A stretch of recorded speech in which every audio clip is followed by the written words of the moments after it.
Watch and burn. Hey everyone. So tonight I am coming to you again from that house I found a couple of years back. This one is definitely secluded enough for me to kind of set up to do a bunch of videos out here, even though it is a fucking mosquito central right now. This place is still wonderful. And one of the more awesome things is I can't show you because, as you can kind of see behind me, they've blocked that off and I don't want to have to carry this over there. But somebody, probably teenagers, were good enough to open up one of the windows. So that means we can get back inside so I can do more fun videos inside of this place because this place is huge. Anyways, if memory serves, I'll put some footage up of this house. I'll put a link in the description too, because I've been through this place. This place is huge. It's got 3 kitchens. First half of the house is modern. The second half of the house is straight out of Little House on the Prairie. Anyways, so tonight I am here to discuss John 5 and Griffin Boyce's score for Rob Zombie's The Lords of Salem.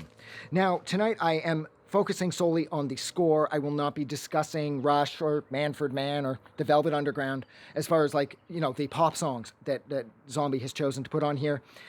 I'm just talking about the score that John 5 and Boyce had done. And I have to say that I love the score. Three Sisters, the Lord's theme, that just demands your attention. Sorry, that the Lord's theme might be a little short, but my God, does it have that old school Rob Zombie sense of, like, stomp. It's like when I hear the Lord's theme, it reminds me of, like, Hellbilly Deluxe and, like, the Sinister Urge. But yeah, I mean, my favorite tracks are the Lord's theme, Three Sisters, and I'll Always Know. And I have to say that overall, I'm disappointed with how the score has been treated as far as the release aspects are concerned. I wish that the soundtrack and the score had been separated. Like, I was hoping that when Waxworks was going to re-release The Lords of Salem, I was hoping that they were going to do something like that, because if I'm not mistaken, when they re-released it, Waxworks included the black metal band from the movie. Can't remember the name. They had a 7-inch included from them.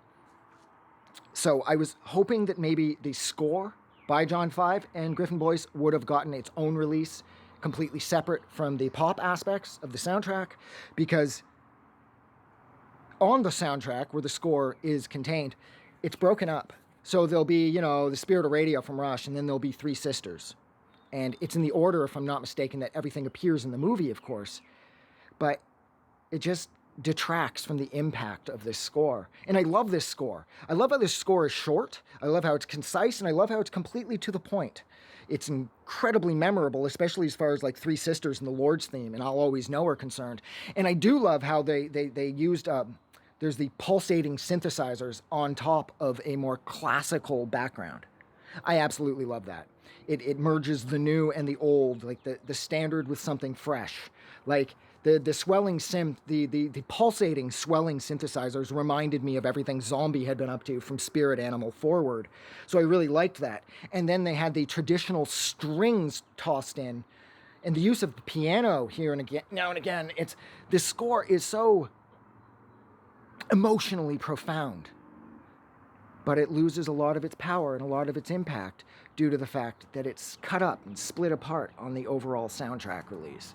And I find that that's really disappointing, because Boyce and 5 really did a good job here, and I feel like the score is never really going to get its due, because it's hard enough for a film score to be respected in the first place, because traditionally people just see that as sort of the background. Nobody really pays attention to the music. Nobody cares for the most part. And I care a lot, and I love this score, and that's why me, and I'm guessing people like me, will be disappointed in how it feels like it was completely disrespected. But it's amazing. So, look, I'm gonna go. So, God damn it. So thank you so much for hanging out with me while I got eaten alive while I attempted to discuss John 5 and Griffin Boyce's score for Rob Zombie's The Lords of Salem. Like always, if you like this review, don't forget to do something nice for somebody, but please, most importantly, don't forget that the world is really a better place because you are in it. Have a good night.